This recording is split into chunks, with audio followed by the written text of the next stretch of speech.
permasalahan Kuswendi, saya pikir cukup alasan Pak Kuswendi untuk mempertanggungjawabkan apa yang telah diperbuatnya, pertanggungjawaban secara hukum yang saat ini Pak Kuswendi sudah menjalani proses pemidanaan akibat dari perbuatannya.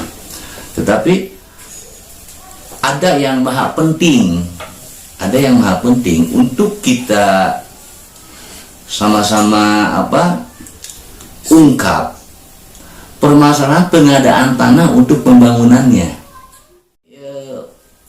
APH itu tidak mempertanyakan masalah itu, gitu kan? Gitu. Karena Pak Kuswendi itu dijerat dengan Undang-Undang Lingkungan ya, nomor 3 2009. Oke. Ya. Tetapi tentang pengadaan tanah untuk pembangunannya itu bagaimana? Inilah yang menjadi PR saya dan sampai saat ini membuat saya ini kok kenapa bisa seperti ini? Oke. Terkait masalah laporan, insya Allah saya secepatnya juga karena masih ada alat-alat bukti yang berupa keterangan-keterangan dari SKPD. Karena begini, kenapa saya menyikapi permasalahan tersebut? Sejak dari mulai perencanaan, kan itu sudah diketahui bahwa wilayah bumi perkemahan itu adalah daerah rawan bencana A1, zona merah ya. Zona merah. Bahkan waktu itu dikuatkan lagi dengan surat dari Badan Geologi ya, bahwa tidak boleh di sana. Nah, permasalahannya kenapa dalam hal ini pemerintah Kabupaten Garut memaksakan agar dibangun di wilayah di Gunung Guntur.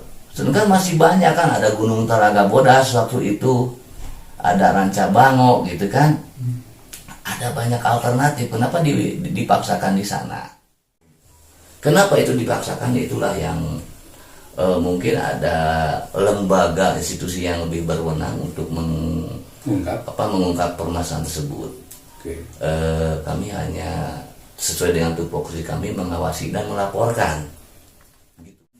Saya dulu pernah mempertanyakan masalah minta risalah rapat tentang pengadaan lahan bumi perkemahan Ke DPRD. ke DPRD bagian risalah ya kalau nggak salah. Sampai saat ini dan ya kami belum pernah menerima risalah rapat tersebut. Belum mendapat jawaban. Artinya ada apa? Kok tiba-tiba jual ada gitu, jual ayah anggaran teh. Tanpa mungkin diduga ini apakah ini tidak melalui proses rapat penganggaran atau apa? Nah, ini yang akan kita cari tahu. Terus dari unsur eksekutifnya, kan ini ada panitia pengadaan tanah nih.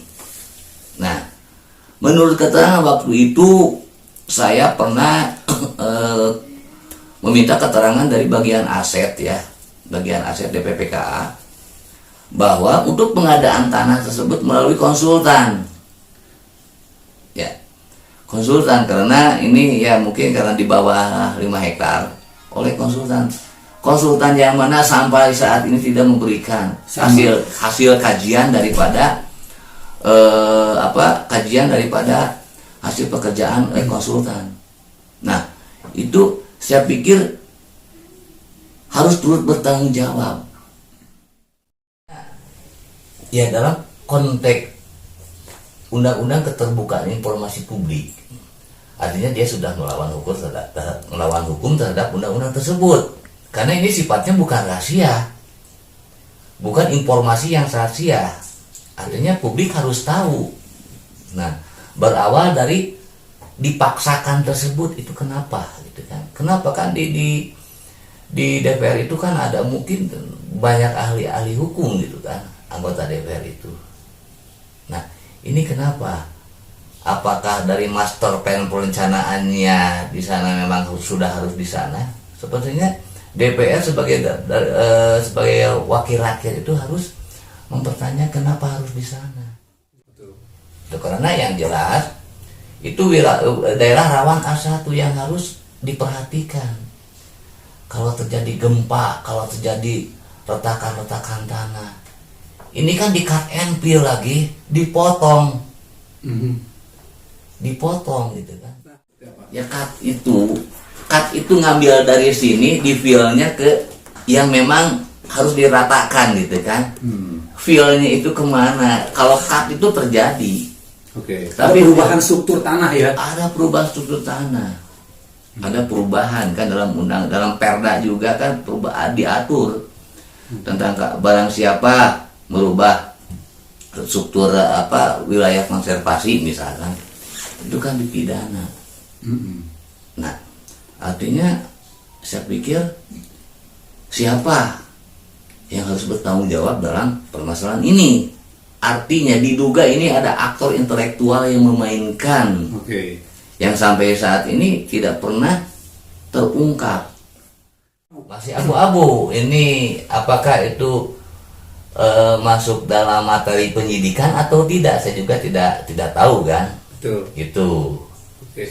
Karena menurut pandangan saya, kalau komprehensif itu harus dimulai dari semenjak rencana pengadaan tanahnya. Itu tadi dipaksakan kembali. Kenapa dipaksakan? Sudah tahu itu rawan A1 gitu. Hanya berarti dari perencanaan juga sudah diduga ada niat melawan hukum, melawan Sehingga aturan. akhirnya jadi korban. terbukti kan Pak Kuswendi dipidana karena perbuatan melawan hukum tersebut. Nah, artinya masih ada, saya pikir ini yang harus diungkap itu siapa aktor-aktor di balik pengadaan tanah tersebut. Kenapa harus di sana, kudu didinya gitu. Tanyakan. Itu harus dipertanyakan. Pertama kan itu kaitannya berbatasan dengan kawasan BKSDA ya, kawasan kehutanan ya.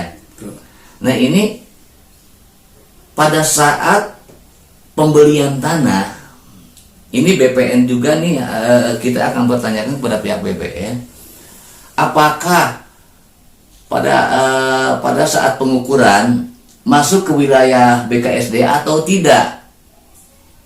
Nah, karena dalam konteks pengukuran itu ada asas publisitas dan ada asas kontradiktur. Artinya ada pengumuman, dan pada saat pengukuran, berita acara pengukuran itu harus ditandatangani oleh masing-masing pemilik tanah yang berbatasan. Dalam hal ini BKSDA apakah ikut menandatangani? Enggak, itu yang harus dipertanyakan. Dan apakah sampai saat ini, ya, sampai saat ini 2021 ini sudah terbit belum sertifikatnya tentang lahan buffer tersebut yang dijadikan bumi perkemahan tersebut? Itu yang harus dipertanyakan kepada pihak aset. Bagian aset ya. Bagian aset. Proses permohonan sertifikasinya sudah dilakukan. Karena ya kembali, kalau itu sudah dilakukan, kami akan bertanya lagi dalam konteks asas kontradiktur tersebut. Pada saat pengukuran, berita acara yang menandatangani siapa saja, karena mengingat itu berbatasan dengan wilayah BKSDA. Oke.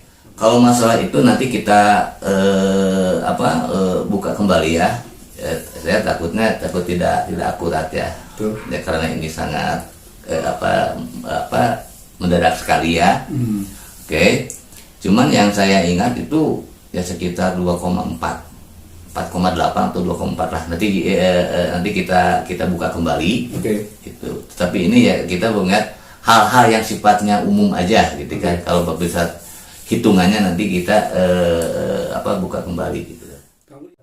Diduga itu akan kuat dugaan sekali itu diduga. Karena kan ini faktanya seperti ini. Fakta hukumnya ada Pak Kuswendi sekarang terpidana atas kasus pembangunan bumi perkemahan tersebut. Ya, Pak Kuswendi katanya dipidana dengan undang-undang lingkungan ya, Undang Nomor 32. Kenapa hanya masalah lingkungannya saja? Kenapa tidak ada tindakan preventif dari pihak eksekutif dan DPR ya dalam hal ini agar permasalahan tersebut tidak terjadi? Ya. Tidak mengantisipasi ya? Tidak mengantisipasi. Kalaulah pada waktu itu kan ada master plan, ada kajian, ada di kan. Tahapannya seperti itu dalam perencanaan. Dalam master plan ya kan, itu secara global perencanaan. Masuk ke setelah itu ada FS, visi tadi kan dilakukan kajian. Apakah tanah tersebut tidak rawan atau layak atau tidak gitu kan. Nah, pada saat itu bagaimana itu kawan-kawan perencanaan melakukan visibility study, FS. Nah, kalau ada tindakan preventif, tidak mungkin ini terjadi. Oke. Pak Kuswendi tidak mungkin jadi terpidana sekarang, Pak. Nah, artinya ini harus merunut kembali ke belakang, Pak. Ke awal Dari ya. ke awal pada saat perencanaan. Temuan, Pak. Banyak, sangat banyak temuan, sehingga mengapa hasil dari temuan-temuan itu salah satunya Pak Kuswendi menjadi terpidana. Iya. Oke ya. Terus temuan-temuan yang kami temuan itu biasa berupa bukti-bukti dokumen dan keterangan-keterangan ya. Oke. Dan berdasarkan keterangan-keterangan ini kan masih simpang siur. Karena pada waktu itu saya pernah bertanya kepada pihak aset ya, mempertanyakan minta fotokopi surat pelepasan haknya. Masih belum ada, padahal perbuatan itu sudah beberapa bulan terjadi. Surat pelepasan haknya belum nyampe katanya ke. Seharusnya terbalik ya. Harusnya SPH-nya keluar dulu baru ada pelaksanaan kegiatan. Betul. Ini terbalik. Kegiatan sudah ada, SPH-nya belum ada. Belum ada itu. Oke. Ya, itulah itu. Karena kalaulah Pemkab Garut mengambil hikmah di balik suatu peristiwa, seharusnya tidak terjadi seperti poros pembangunan jalan poros ya. Tetapi saya pikir ini kok tetap mengulang-ulang kembali permasalahan tersebut, seakan-akan tidak mengindahkan aturan. Seakan-akan tidak benar. Ya, bukan seakan-akan, Oke. tidak mengindahkan aturan lagi. Agak. Melakukan tindakan hukum yang tegas. Itu agar permasalahan ini menjadi efek jera bagi siapapun para pelanggar hukum. Ya, dalam hal ini saya apresiasi juga terhadap APH. Artinya ada hasil, ada pekerjaannya, ada hasil, bisa mengungkap suatu peristiwa ya. Meskipun menurut Pak Bupati kemarin kalau nggak saya di media bahwa putusan hakim atau apa ya, katanya lucu gitu kan. Itu lucu bagaimana itu kok putusan Resmi yang dikeluarkan oleh lembaga negara. Ini lucunya sebelah mana gitu kan. Kok kenapa ini eksekutif memandang lucu pihak yudikatif? Lucunya sebelah mana? Itu kan jelas inkrah putusan. Ya, apapun juga dengan latar belakang eksekutif seperti apa, tapi itu kita harus menghargai putusan pengadilan. Tidak lucu menurut saya. Mereka pasti menggunakan keilmuannya, tidak asal-asalan menetapkan satu peristiwa. Nah, ini kenapa sampai ada statement katanya lucu gitu kan, kalau nggak salah gitu ya. Gitu. Hakim ini dianggap pelawak.